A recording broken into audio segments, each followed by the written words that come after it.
Свой профессиональный праздник отметили муниципальные служащие. Канашский район в этот день был приглашен в деревню Байгильдино. Учащиеся местной школы провели открытое заседание детского парламента, где ознакомили гостей с выполненной работой, задачами и целями, которые они ставят перед собой. Ребята кратко рассказали историю возникновения праздника. В открытом диалоге ребята обратились к главе района Ивану Иванову с вопросом, что же представляет собой местное самоуправление сегодня. Фактически, если посмотреть, у нас муниципальное образование – это Канашское муниципальное образование, Канашский район в целом, плюс еще 24 муниципальных образования – это сельские поселения.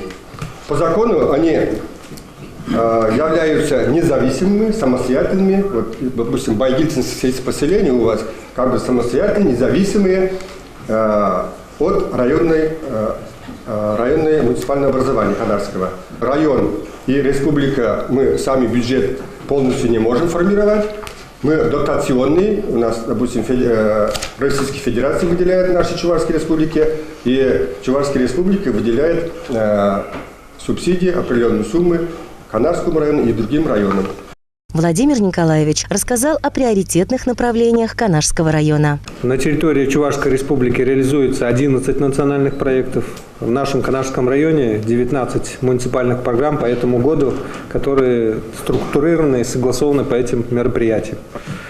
Кроме этого, национальные проекты охватывают практически все направления, жизненно важные для нашего государства, для нашей республики, для нашего района. Кроме этого, для себя администрация Канашского района, вся наша команда делает, я считаю, основополагающее направление. Это так как район сельскохозяйственный, и у нас, к сожалению, есть необрабатываемые земли, это развитие нашего высокотехничного, цифрового уже сельского хозяйства. Поэтому эта тема у нас очень острая, и, я думаю, она уже в некоторых направлениях решается. Мы можем гордиться некоторыми точками роста, которые сельское хозяйство, вот еще раз повторюсь, уже цифровизация пришла, и там можно сказать, что оно сельскохозяйственное производство будущего. Никогда в Канашском районе 55 центнеров с гектара не брали, а сегодня это возможно. Зарплата специалистов, узких специалистов, но высококвалифицированных достигает не меньше 50-70 тысяч на селе. То есть сегодня мы еще раз подтверждаем, что, являясь сельскохозяйственным районом, можно достигать хороших результатов, и в этом наше будущее. Ну и второй момент – это создание условий для инвестиций.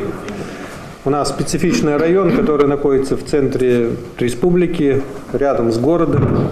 У нас есть свободные места, земли промышленности, сельхозземли для переработки, поэтому мы здесь ведем работу с потенциальными инвесторами, которые бы захотели открыть свое дело, приносили доход, создавали рабочие места, были востребованы, вот именно востребованность в молодых кадрах. Вот эти основные направления, которые сказал, остальные уже все направления, они как бы в контексте с этими направлениями увязываются и работают. Виталий Иванов рассказал молодым пытливым умам о сложной и ответственной депутатской работе. Чем занимаются депутаты? Это организационные моменты для организации правового поля, для работы исполнительной власти на местах. То же самое, чтобы правительство эффективно выполняло определенные программы, эффективно вкладывало, эффективно распределяло между определенными территориями, программами. Средства для этого есть. Законодательное поле, которое формируют именно депутаты в своих решениях, обсуждениях.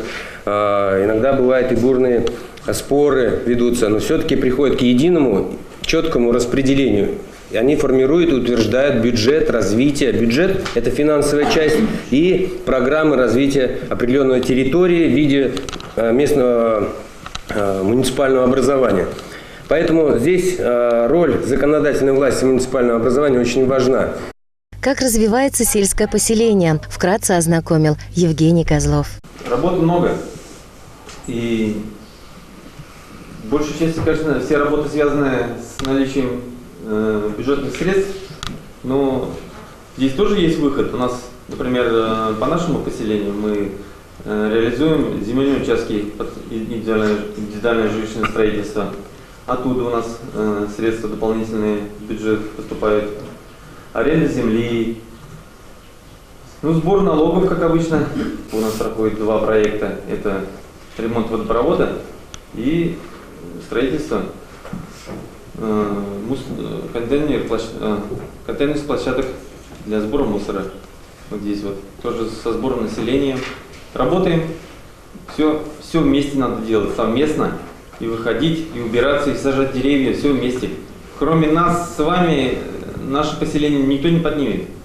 Ребята, в свою очередь, озвучили те мероприятия, в которых они смогут принять непосредственное участие. Это донести до жителей информацию о местонахождении новых мусорных контейнеров, провести акцию «Береги ресурсы», целью которой станет раздача буклетов всем учащимся, призывающих к экономии света, воды и тепла. Это поможет сэкономить бюджет школы. Очень важно отремонтировать Туруновский дом культуры, чтобы фольклорные ансамбли могли с полной отдачей заниматься творчеством и радовать односельчан, и многие другие предложения. Удивительно, но мысли у членов детского парламента уже в этом возрасте заточены не на детские шалости.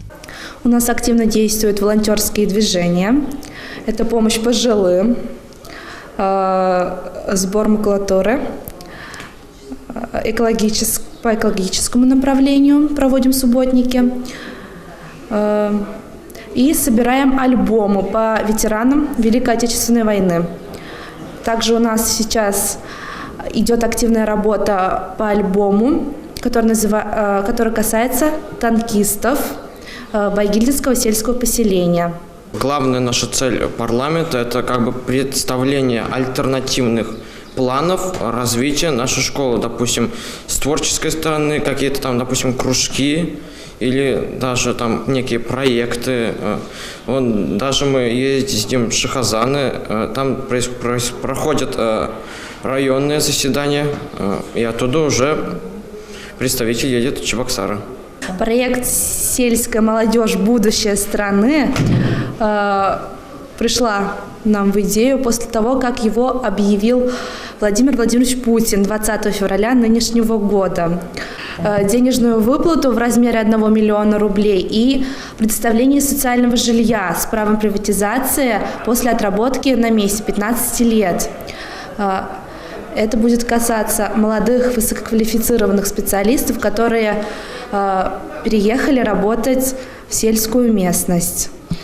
В завершении заседания Владимир Степанов поблагодарил членов детского парламента за новые идеи и планы, за самоотверженную работу и активное участие в жизни поселения и района в целом. Получаешь всегда колоссальное удовольствие, общаясь с нашим молодым поколением. Оно креативно, оно энергично. И вот такие столы, они необходимы. И мы с данного молодого возраста уже приобщаем наше поколение к управлению сельским поселением, самоуправлению в школе и создание какой-то ответственности за развитие поселения, района. И наиболее ожидаемый результат – это когда озвученные проекты внедряются в жизнь. Думаю, к этому надо стремиться, и у этого коллектива, этой школы это получится. Праздник продолжился в Доме культуры, и первый номер «Музыкальный флешмоб» покорил присутствующих своим составом. Я очень благодарен за ваш труд, за всех работников самоуправления. Но здесь уже было сказано, не только это работники самоуправления, сюда входит и население, это базис, основа. Все в конечном итоге решает население, и так должно быть. Я хочу вас всех искренне поздравить с этим замечательным нашим профессиональным праздником.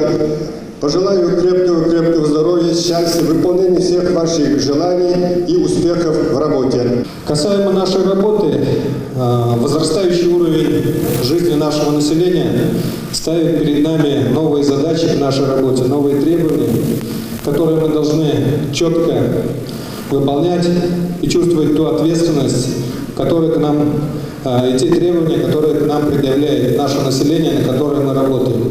Напомню, 11 национальных проектов, объявленные Путиным Владимиром Владимировичем, реализуются на территории нашей республики. 19 муниципальных проектов в контексте мероприятий осуществляются на территории Канашского района. С праздником всем и удачи нам всем!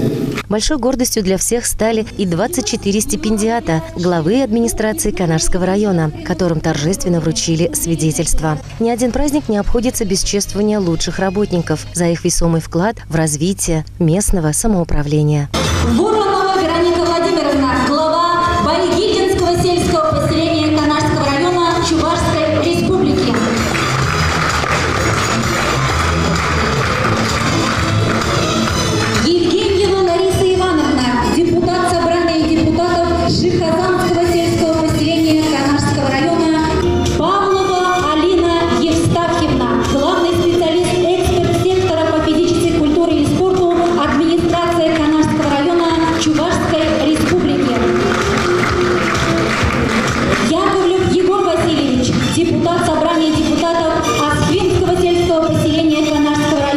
Лучшим главой муниципального образования был признан Анатолий Авакумов, глава Ачакасинского сельского поселения. Лучшим поселением стало Сугай-Касинское сельское поселение, глава Павел Семенов. Почетной грамотой администрации Канашского района награждены 9 глав поселений и специалистов района. Столько же районных депутатов, специалистов отделов администрации, старост деревень и сел. Активным жителям были вручены благодарности администрации Канашского района.